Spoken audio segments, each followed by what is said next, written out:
Our learning targets for today. I can calculate a function's average rate of change over a specified interval given a table of values, and I can approximate a function's average rate of change over a specified interval given the graph of a function. So we're going to look at both scenarios.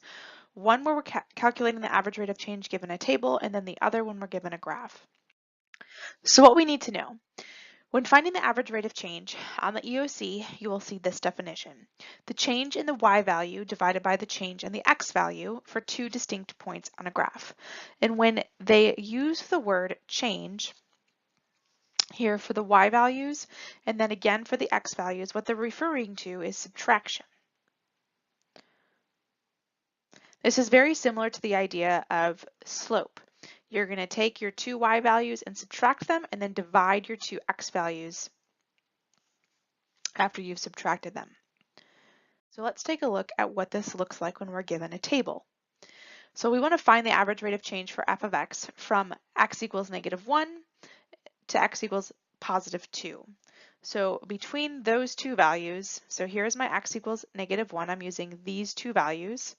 And then again when x is equal to 2. So here is that coordinate. So my first coordinate, -1, -5, and then my second coordinate, 2, 4. So the change in y divided by the change in x. Remember, the change in y is just us subtracting our y values. So I'm going to have 4 minus -5. And then I'm going to have my x is 2 minus -1. So that's where I'm getting those values in my formula.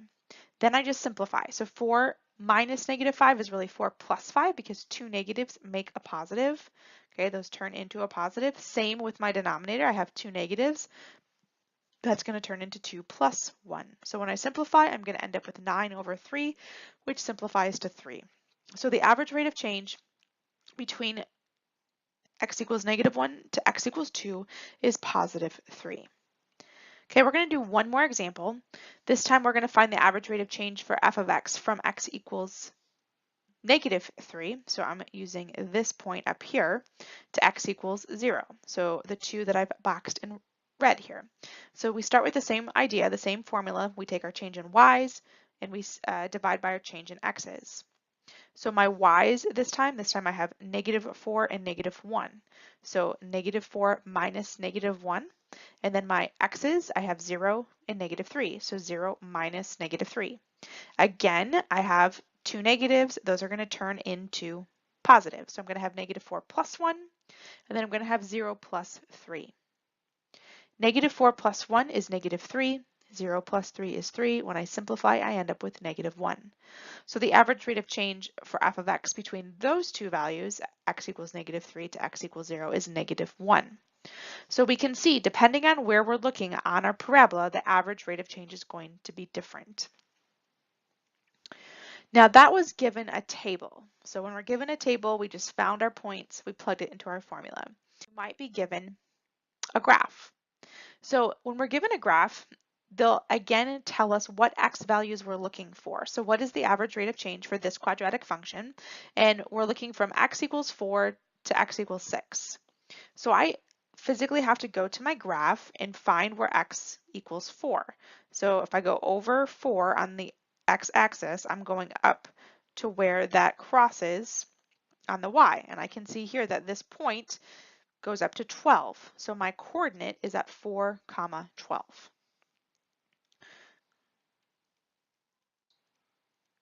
All right, and then when I go over to x equals 6 on my graph and I go up to see where it intercepts, there I am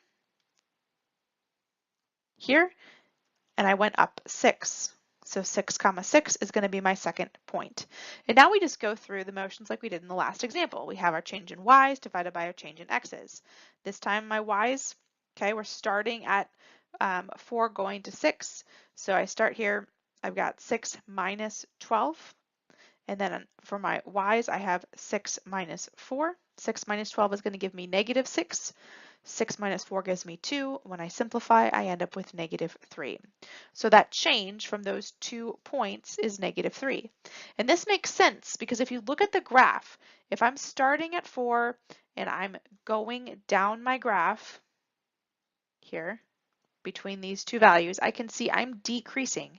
I'm going downhill. So it makes sense that I got a negative answer for my rate of change between those two values. That's the nice thing about the graph, is you can use it as a visual to help you check your answer. If you need more on this topic, you can check out the Learning Target spreadsheet for additional resources, videos, and practice.